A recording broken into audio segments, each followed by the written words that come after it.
This episode is sponsored by my Amazon launch package.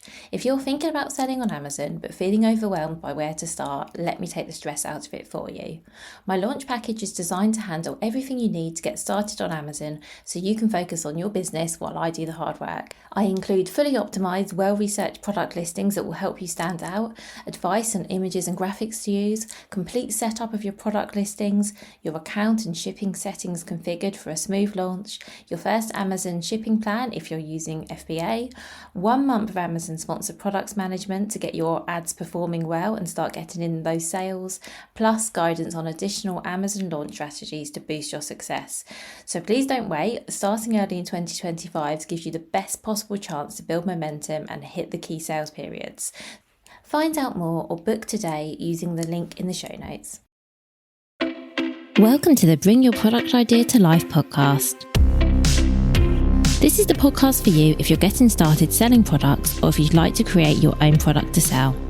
I'm Vicky Weinberg, a product creation coach and Amazon expert. Every week, I share friendly, practical advice as well as inspirational stories from small businesses. Let's get started. Hi, so today on the podcast, I'm speaking with Nadine Maggi. Nadine is the Managing Director of Sweet Freedom, a healthier syrups, spreads and drinks business.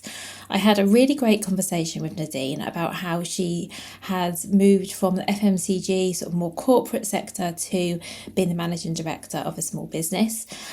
We spoke a lot about the similarities and the differences and some of the things she's taken from her other roles into her role at Sweet Freedom. Nadine also had some really useful advice for anyone looking to get their products stocked into retailers, particularly supermarkets. So if that's you, listen out for that advice towards the end. I think you'll find it really useful. And I would also say that this is another episode that would be great to watch on YouTube because as we were speaking, Nadine was showing us her products and some of this is visual. So if you're able to get onto YouTube and watch the episode, I think you will really enjoy it there as well. So I would love now to introduce you to Nadine. So hi Nadine, thank you so much for being here. Now, hi Vicky, thanks for having me. It's good to come and chat to you about myself and the company I work for, Sweet Freedom. So my name's Nadine Maggi and I'm currently the Managing Director of Sweet Freedom, which is, you can probably see some products which I'm surrounded by, which is we like to call ourselves a healthier indulgence product. So we are a healthier product which people like a bit of treats and indulgence and sweetness in their lives, and we help people to do that in a healthier way. And that's why the company was founded. Amazing, thank you. So tell us a little bit more about when and how Sweet Freedom was founded. Yeah, sure. So Sweet Freedom was founded by two women founders, Tina and Deborah, back in 2009. And the reason why they started it is they'd written a couple of books on what was called GL or GI, which is about sugar crashes and sugar spikes and diabetes and all of that. And they wrote a couple of books with a nutritionalist. And then they kept getting requested to say, well, why don't you develop a product which helps people to manage that and to manage their sugar spikes? So they created, in fact, I've got it here. The first product they created was this, which was the fruit syrup. And it's basically made out of apples and carob. So this was the original wonky fruit product. It was the offcuts of apples and carob, which creates a syrup, which allows people to sweeten products naturally. And it's 100% natural. So there's no refined sugar. There's no artificial sweeteners. And it tastes great because, importantly, it's got to taste good.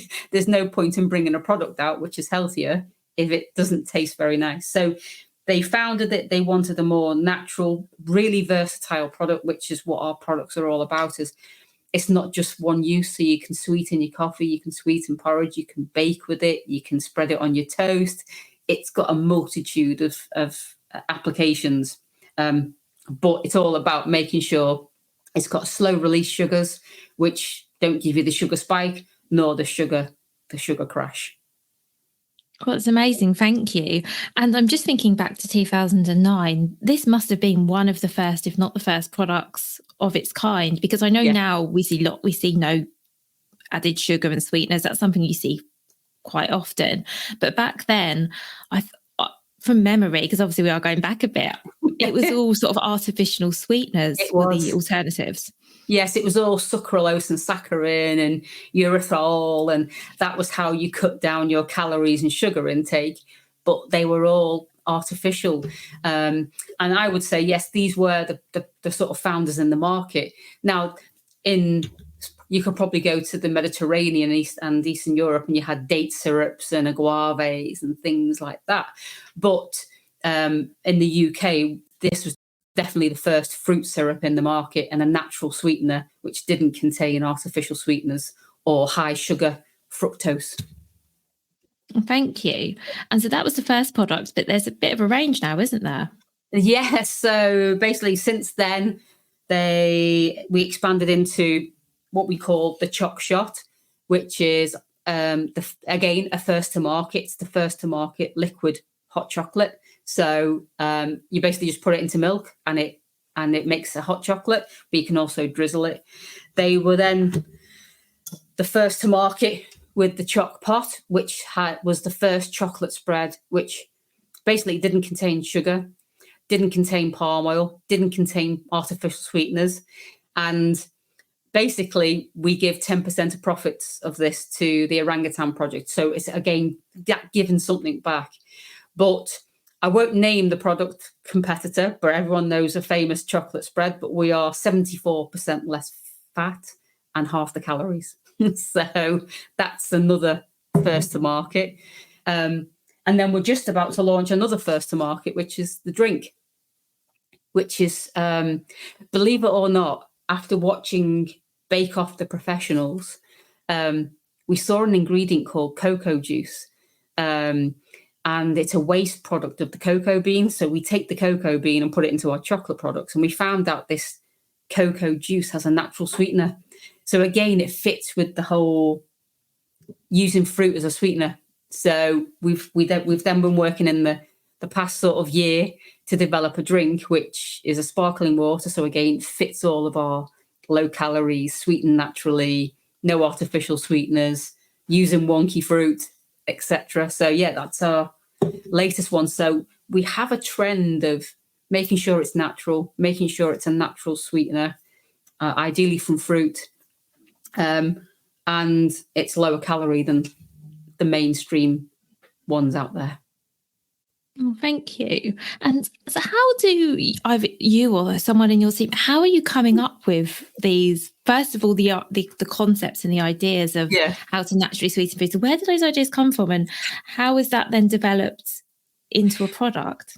Yeah, I'll talk about the drink because that's a prime example. Right. So I was watching Bake Off the Professionals because I'm a bit of a foodie and I love Bake Off. I love the Bake Off the Professionals, and I saw that ingredient, the cocoa juice, and they were using it to bake with. And I was like, that's a really intriguing ingredient. So then I went back to one of the founders who still works with me, and she sort of looks after NPD. And I said, I don't know if there's anything in this, but I saw this on Bake Off. Can we get our hands on it? So she was brilliant. She then went out and found this ingredient, and then got us some samples, and we tasted it. And by itself, I've got to say, it didn't taste that great. So we were like, right, well, it's not just a simple case of adding it to something. And we've always wanted to do a drink, but the apple syrup that we use and the carob syrup is too heavy for a drink. It would just sink to the bottom. So we said, we wanted to do a drink. Would this be perfect for a drink? We then found a partner who said, okay, we want to create a drink. We want to use natural flavors. And we then did a bit of research. So we then went out and said, okay, well, what's popular? What's popular at the moment? What are the Gen Zs drinking? And we found that more Gen Zs were going down the sort of mocktail, non-alcoholic, healthier, sparkling water range. We said, right, well, that's the area we need to go into. So we just did a bit of research on what's the most popular cocktail, what's the most popular mocktail, what's the most popular flavour. And we ended up coming up with a combination. But we also found that consumers wanted more functional things. So over the last few years, we've seen the increase of CBD, we've seen the increase of protein, we've seen the increase of additional benefits that people want from their food. So we decided that that's what we were going to do. So we worked really hard with our supplier to say, okay, we want a natural, one key ingredient, which gives you immunity, which gives you your 100% of your vitamin C, which is what this does. So it's really strange. It's a case of we found the ingredients and thought this would make a fantastic drink. And then it's a case of, okay, so how will the drink look, feel? What would be the benefits? What would make us different? And that's the process we went to end up with a drink. That's a really interesting process. Yeah, it's a great one because it involves all the team. It involves speaking to our Sweet Freedom customers about what did they like. We did a bit of research on, okay, so what's popular in at the moment? And it was, well, people want good health. So we've got another drink, which is the pineapple one. So pineapple and coconut, which is gut health. So that has dandelion leaf and baobab to help natural gut health and the enzymes. We have a energy drink, but not a high energy drink. It's got a slight energy to give you a little bit of a pickup. And again, we use guarana and kola nut to give you a natural energy. And then the final one is around mental health. So we found a product called Shishandra berry, which helps the mind, helps the focus. And so we put that into our mango and mandarin drinks. So our range of drinks has a variety of different health benefits that people are wanting at the moment in the marketplace. So it's about, again, what do people want? How can we help them? It's about that. What's missing in people's lives? Okay, how can we help to fit that? But naturally. I mean, it's fascinating. It sounds like a huge project, which leads me on nicely to the other thing I'd like to ask you about, which is, so you mentioned how Sweet Freedom was founded. So Nadine, can you tell us a little bit about what your role is and how you got involved? Yeah, sure. So, I'm the managing director of the company. So I was brought in to run the company on behalf of the founders. I work alongside the founder, but pretty much I'm the one responsible for setting the strategy, the direction of the business, and then bringing the team together to help them to do that. My career is a really what you would call a squiggly one, and it's not a very natural career trajectory. So I started my career in the armed forces. So I served for 6 years in the armed forces, which gave me probably some really great foundations of leadership, strategy, project management, bringing teams together, and happened to, I would say, fall into HR. I took a temporary job as a filing clerk in HR, and I just loved it. I loved the psychology of people. I loved about the welfare of people, but also how do you get the best out of people? So did my degree in HR whilst I was working at Hallmark, and worked my way up from the filing clerk to be the international HR director for Hallmark cards. And that was a very, very big company. It's like 3,500 employees in the UK. So worked my way up doing lots of different roles in people, and did things like NLP and psychology and all of that type of stuff. And then moved to Hain, what was Hain Daniels, and as the international HR director. And then that company went through a series of mergers and acquisitions. I think there was 12 in total, which I was involved in. And then had a chat with the CEO, because we got a new CEO, and he said, look, I'm looking to move away from functions. I'm looking to move into more divisions, and there's a managing director role. And I said, well, I think I could do that. And he said, well, yeah, I think you could do that as well. And I have a little bit of a laugh and joke about him, because I was the one in the boardroom always going, so why are we doing that? And what's the thought process behind that? And is this the right decision? And we always laugh and joke saying, did you give me the MD role just to shut me up, to make me more responsible? Or was it that you saw something? And we always laugh about that. But I think it was because I had that combination of the armed forces, which is structured, discipline, resilience, strategy, and the people side, which is how do you get the best out of people? How do you achieve the most with what you've got? And how do you empathize and pull people together as a team? So I think those two roles helped me naturally to move into a managing director role. I then had a bit of an epiphany during COVID. I was writing an email to employees every day, basically trying to keep spirits up, trying to keep morale up, trying to keep motivation up. But I was asking questions like, do what makes you happy, find what your purpose is in life. What are you here to do? All of that type, a bit of philosophical type of thing. And I got to it myself and thought, well, what's what makes me happy? What's my purpose in life? And had a bit of an epiphany. And my daughter's autistic and my best friend was diagnosed with MND. And suddenly thought, I work away all the time. I don't get to spend much time with family and friends. I'm going to take a conscious time out. I'm going to take a conscious year out to just give something back, try to raise awareness of motor neuron disease, try to raise money, but also spend time with my daughter, because I was working to give her a future, but not spending time in the present. So had a bit of epiphany, decided I was going to take a year out. 6 months into that, I was approached by Sweet Freedom, who said, we really like your CV, we really like your style. You might be too big for this job, but we'd like to chat to you anyway. And as soon as I spoke to the owners and heard about the ethics and why the company was formed and what the products do, it was a no-brainer. It just felt, and I've always wanted to try an SME, because I've always worked for big FMCG companies. And then, yes, I joined Sweet Freedom and absolutely love it. Absolute shock to the system. I'm not going to lie, but I've absolutely loved my time here at Sweet Freedom. So, yeah, very squiggly career. Oh, thank you. That's a great story. I have so many follow-up questions. Where to begin? Yes. I guess one thing I'd like to know is, at what stage were you brought in? So was there already a team you were brought in to lead, or were you brought in and then you built up the team, or was it a bit of both? It was a bit of both. So when I joined, there was myself, the founder, and a supply chain manager.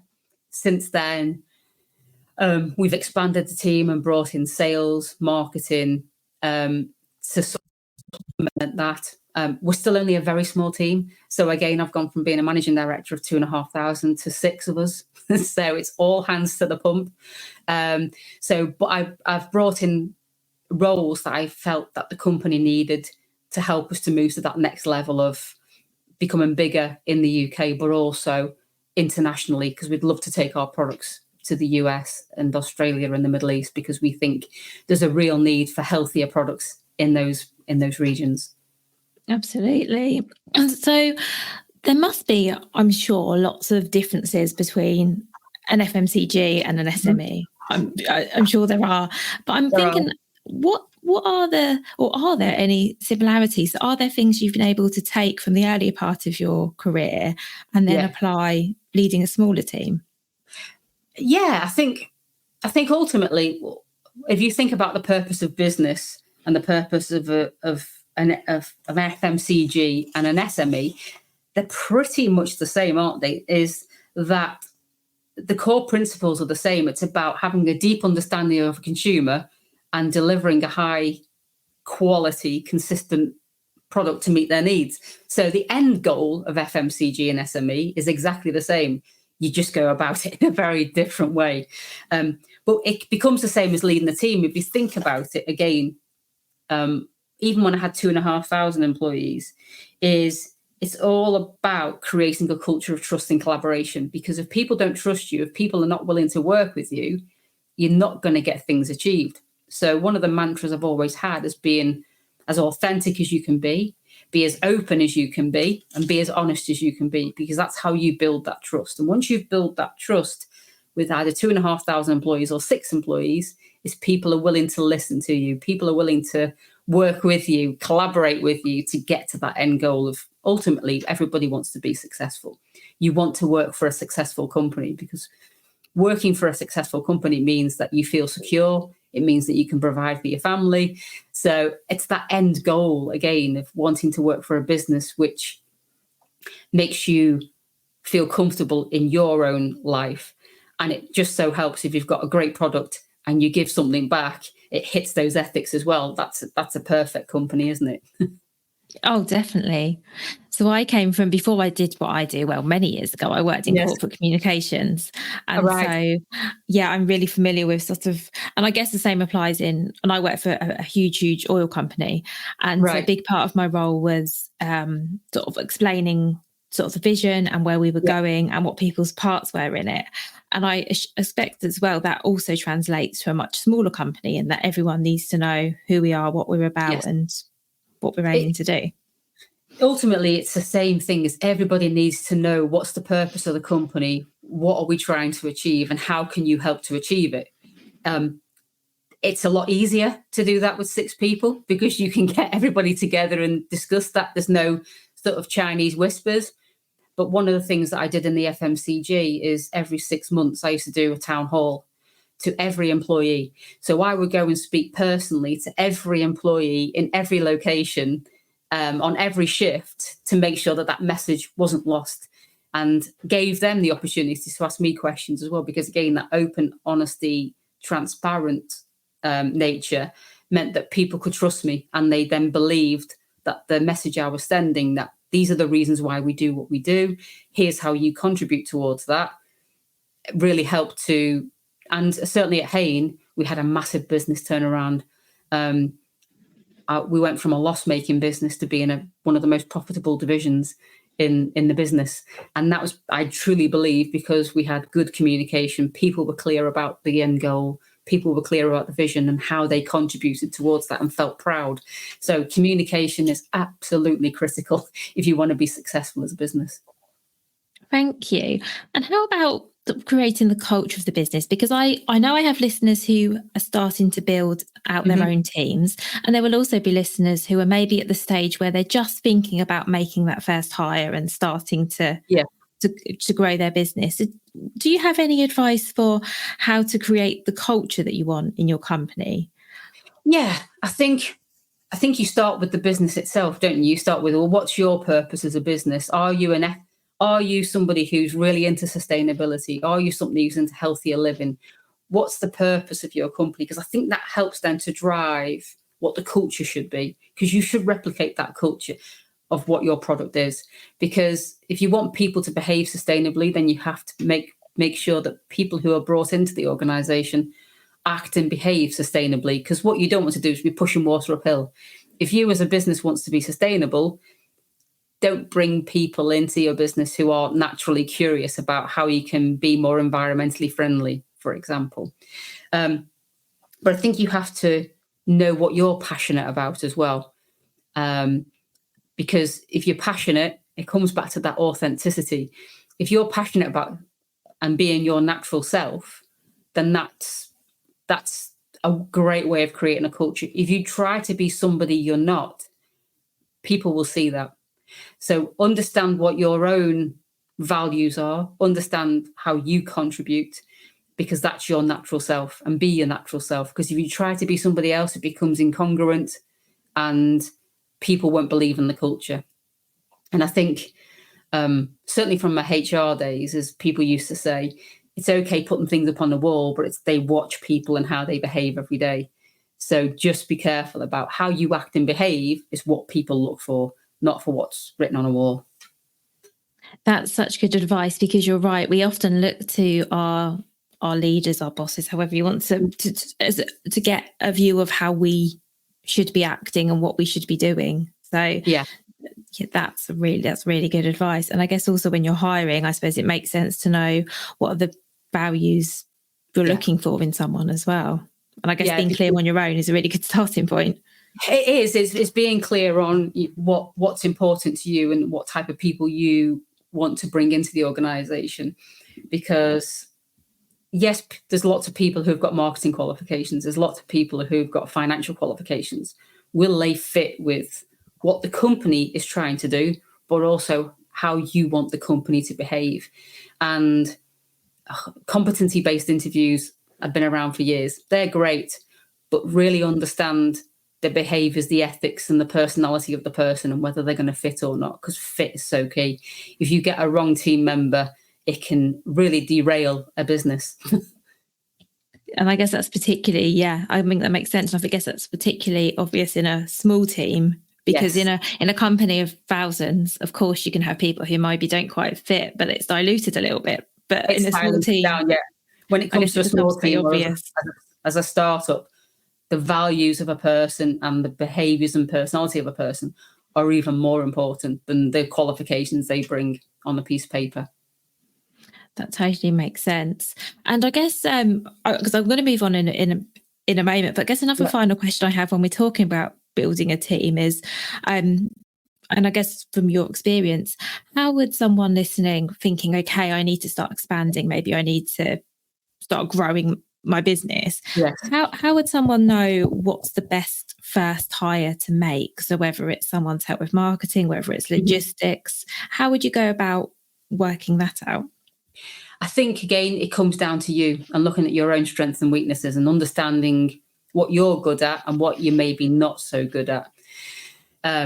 So are you a good salesperson? Can you build relationships with customers? Do you know what your customers want? Or on marketing, do you know about social, especially in a small company? Because as I've learned, you have to know pretty much about everything in marketing, from category management to social media to PR to SEO optimization of your website.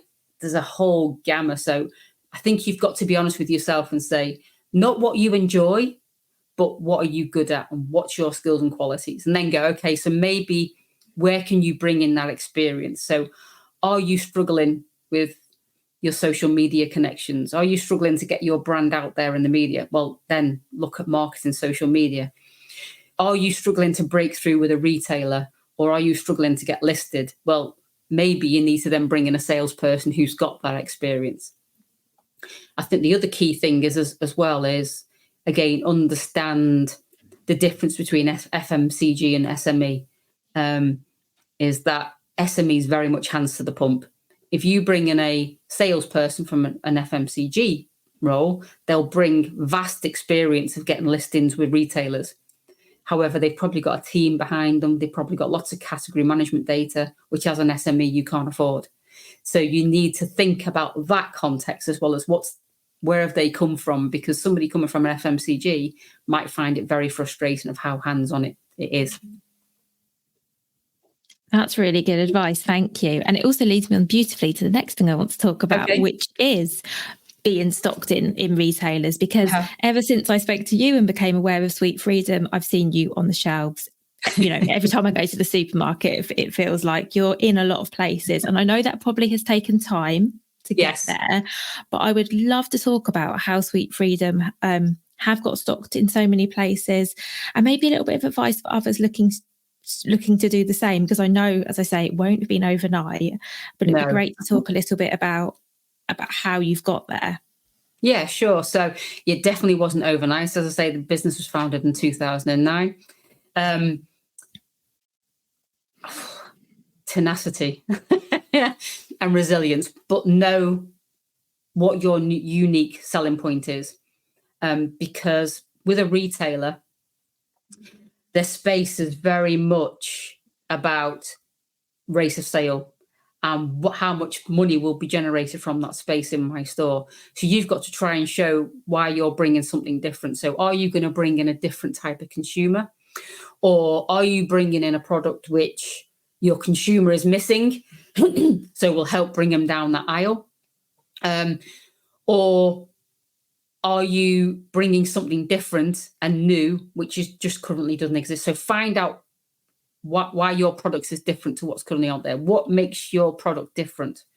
I think the one thing that's probably in existence now that wasn't in existence back when Sweet Freedom founded, and that was just down to pure resilience, tenacity, and knowing that they had a different product. Today, I think the retailers have done a great job in helping to look at SMEs with their sort of accelerator apiary programs. So they all have these innovation programs. And if you're a person who's trying to get your product listed, I think they could be a great entry point for some people, because what these accelerator innovation programs do is give you a listing, guarantee you stores, but they also put some marketing behind it. So for those of you who know about retail, the rate cards for getting marketing in store can be pretty expensive.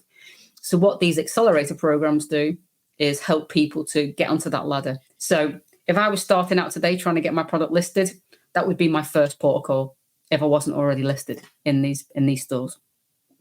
Oh, that's really good to know. And I'm assuming that's something people can just go onto Google and have a look for.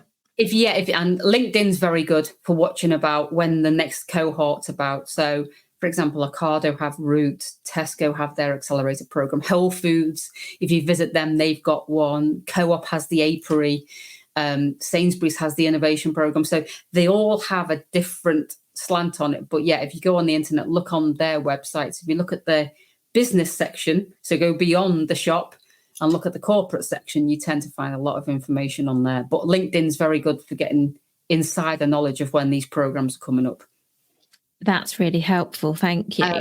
And then, the final one is some of these bread and jams or product gurus where you sort of do a bit of speed dating. So you basically get to meet buyers and pitch your product to them. Some of them do like Dragon's Den style things. So again, look out for those types of organizations like Bread and Jam and Product Guru, who do these meet the buyer speed dates. And again, it can be another quick way to get in front of people with your product. Or you can appear on Aldi's Next Big Thing. And as you know, you could be the next Aldi fake bake, flaky bakey Jamaican patty, which has just flown. So there's all of those types of things as well, which are popping up. Oh, that's really useful to know. Thank you. And how about, so obviously you are stocked in lots of places. When you're launching a new product, so obviously you've got your drinks coming, does it make it easier to get your drinks into supermarkets because you have other products there, or because it's a different part of the store, a different product line? Is it the same as if you were starting from scratch? I'm just curious. I hope you don't mind me asking, but I am curious.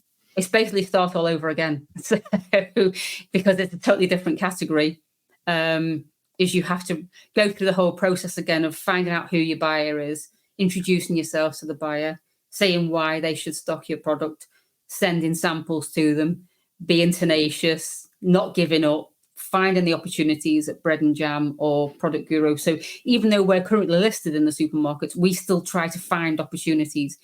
We're still applying for these innovation programs with our drink because it's a whole new category. So it's basically like starting from scratch again. So that's the reason why I can talk so passionately about it, because we're going through the process right now. And knowing that the majority of people who try to launch a product, it doesn't happen overnight. You can be lucky.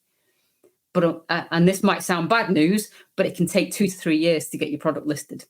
2 to 3 years of knocking on doors, being resilient, going to these events, reiterating why you're different. And that's why, certainly for an SME, resilience is just paramount.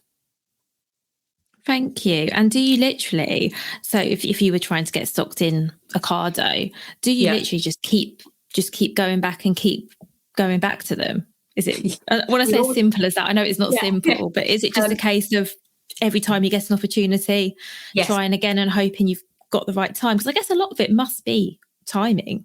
It is timing. About when the range reviews happen and where else is around, what's trending. But yeah, we always try and find opportunities to reopen the conversation as, oh, did you know this? So, for example, our drinks have won awards. So every time we win an award, we go back and go, by the way, we've won another award with our drink. We've won a Great Taste Award, or we've won a Health and Beauty Award, or we've won a Wellness Award, or a Sustainability Award. So always looking for opportunities to just keep going back, because buyers must be inundated. They are so busy. So you've got to grab their attention, and you don't just want to keep saying the same message, which is, we've got a great drink, we've got a great drink, because you'll just ignore them. So what's new, what's different, and how are you going to help them? Because ultimately that's what you're there to do, is how can you help the buyer to do their job? What is it that's going to make a difference with your product? So yeah, but you do have to be resilient, and you do have to just keep knocking on doors. And if you can, go into the IGD conferences, go into Bread and Jam and finding them and just speaking to them, and even just saying hello sometimes can just be putting a face to a name, makes it a bit more personable than just an email. Thank you. I think that's really good advice. And I don't think it's disheartening at all. I actually think it's really positive to know that actually you might not get a yes on the first time or the second time, because it can be hard, can't it? And I think you can get to the point where you think, well, I've asked twice and they've said no, so I'll just give up now. But to know that actually it's okay to keep trying, keep coming back, I think is really good to know. Yeah, if you truly believe in your product and your product gives something different and it can make a difference to people, don't give up. Keep going. Thank you. I think that's great advice, which leads me on very nicely to the last question I ask every guest who comes on, which is, what would your number one piece of advice be for other product creators? I think it would certainly be understand what the gap in the market is. First and foremost, if you're just creating a new Me Too, it's going to be even more difficult. So find the gap in the market and then build a story, because storytelling is critical. So why is that product you're creating so important? But stick to your values as well. So find the gap, stick to your values and create the story around it. And as I've said, be resilient, keep going. I think that's ultimately for anybody who wants to bring a product to life is... again, find out where the gap is and then find evidence to support why people need this in their lives. Why do people need a drink sweetened with cocoa juice in their life? Well, that's not, I didn't wake up thinking, do you know what, I need a drink with cocoa juice. No, what I did think is I want a healthier drink, which is ethical, sustainable, and tastes great. So that's how I sell it, not I've got a sparkling water sweetened with cocoa juice and wonky fruit. It's knowing why people need that. If people wake up missing something, what is it that they're missing? Thank you. That's really great advice. And thank you for that example as well, because I think you've really shown us how to speak about our products in a way that, as you say, is much more engaging than saying this has got cocoa juice in it, which to a lot of people doesn't mean anything, let's face it, because I haven't seen that episode of Bake Off, so I don't know what that is. But when you start talking about the benefits, all of a sudden I'm getting intrigued now, because it's, and again, when you say cocoa juice, people think it tastes of chocolate. It tastes nothing like chocolate. It tastes like lychee. But there's only so much space on a can that you can explain it. So how do you explain what you're doing quickly and simply to people? It's that elevator pitch, isn't it? Is I don't want a sparkling water drink sweetened with cocoa juice. I want a healthy drink which gives me something additional. That's what it is. Thank you for all of that, and also thank you for explaining, because I was going to ask you if it tasted chocolate, so thank you, because I didn't have to ask that. That's been in the back of my mind the whole time. I was like, I will ask. It's like a natural lychee honey back note. Oh, that's really interesting in itself, isn't it? Because you wouldn't know that. No, you wouldn't know. And what's even better is how we collect it. So we send solar powered trucks to the farmers to go and get it. So not only are they making extra money from something they would usually throw into the bin, but it's also being collected sustainably as well.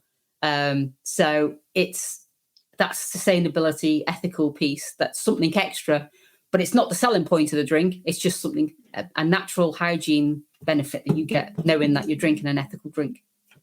And as you said earlier, that also ties into your values of the brand and what Sweet Freedom's about. So thank you, because that really, I think, it really illustrates the sorts of things we've been talking about. I think these are really good examples. So thank you so much for your time and for everything you've shared. Thank you for inviting me onto your podcast. It's a great podcast, and it really helps people to know, what do I do? How do I do it? Because it's a maze, it's a myriad. You can't just turn up and go, ta-da, here we go. It doesn't work like that. Oh, thank you so much. Thank you so much for listening right to the end of this episode. Do remember that you can get the full back catalogue and lots of free resources on my website, vickyweinberg.com. Please do remember to rate and review this episode if you've enjoyed it, and also share it with a friend who you think might find it useful. Thank you again, and see you next week.